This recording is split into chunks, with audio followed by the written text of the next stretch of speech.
እንዴት ናችሁ? ባረዲን ወንድሜ ሸራፋውን ጥርሴን በፂሜ እንድሸፍነው ጠይቆኛል። ለምን በፂሜ ልሸፍነው እንደማልችል ወይንም እንደማልሸፍነው አስረዳዋለሁ።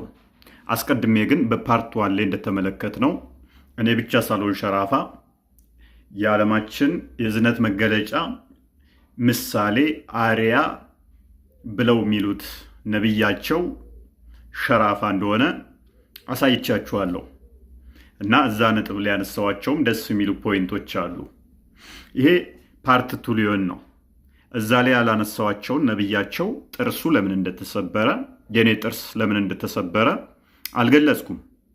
ያው የነብያቸውም የውድ ነብያቸው የፊት ጥርሳቸው እንደኔ ተሰብሯል። ሸራፋ ናቸው እና እዛ ላይ ላነሳልኝ ልጅም ጥርሴን ላስተክል የምችለው ውዱ ነብያችሁ ጥርሳቸውን አስተክለዋል ወይ? እሱን አዲስ ስታመጣልኝ እሳቸው ካስተከሉ እኔም የእሳቸውን ፈለግ ተከትዬ ጥርሴን እንደማያስተክል እዛ ላይ ቃል ገብቻለሁ። ግን እዛ ላይ ጥርሳቸውን ነብያቸው ለምን እንደተሰበሩ አልነገርኳችሁም አይደል? እዚህ ጋር እንደምታነቡት ጥርሳቸው የተሰበረው በጦርነት ወቅት ነው። በጦርነት ላይ ነው ጥርሳቸው የተሰበረው። አሁን ጥያቄ የሚነሳው ለምንድን ነው ጦርነቱ ላይ ጥርሳቸው የተሰበረው? ጦርነትስ ምን ሊሆኑ ሄደው ነው? አንድ ሰው ጥርሱ ላይ የሚሰበር የሚችለው ወይን ሲደባደብ ነው፣ ወይን አደጋ ደርሶበት ነው፣ ወይን ሌብነት ሄዶ ነው።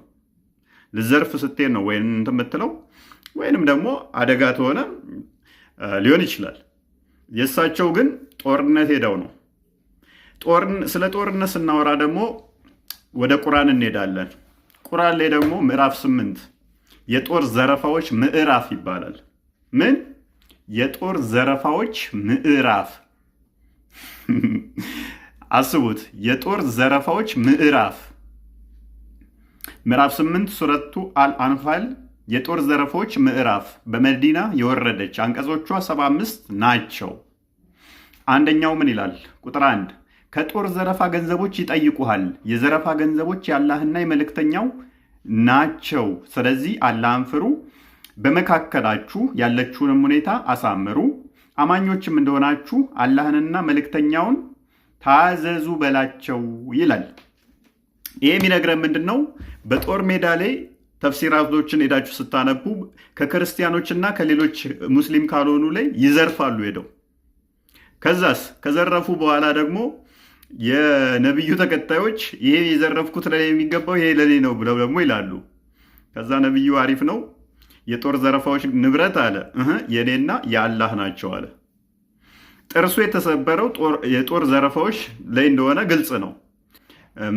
ቁርአኑ በግልጽ የጦር ዘረፋዎች ምዕራፍ ልዘርፍ ተሄድክ ይገባልሃል አንዱ ማለት ነው። that's the point። የኔ ግን በአደጋ ምክንያት ነው ጥርሴ የተሰበረው እና በአደጋ ምክንያት ስለሆነ ስሰርቅ ስላልሆነ ጥርሴ የተሰበረው አላፍርበትም። አንድ ሰው ግን ሊሰርቅ ሄዶ ጥርሱን ካደረጉለት መሸፈን ግዴታው ነው በፂሙ። የኔ ግን በአደጋ ምክንያት ስለሆነ ተግባባና እንደዛ ነው።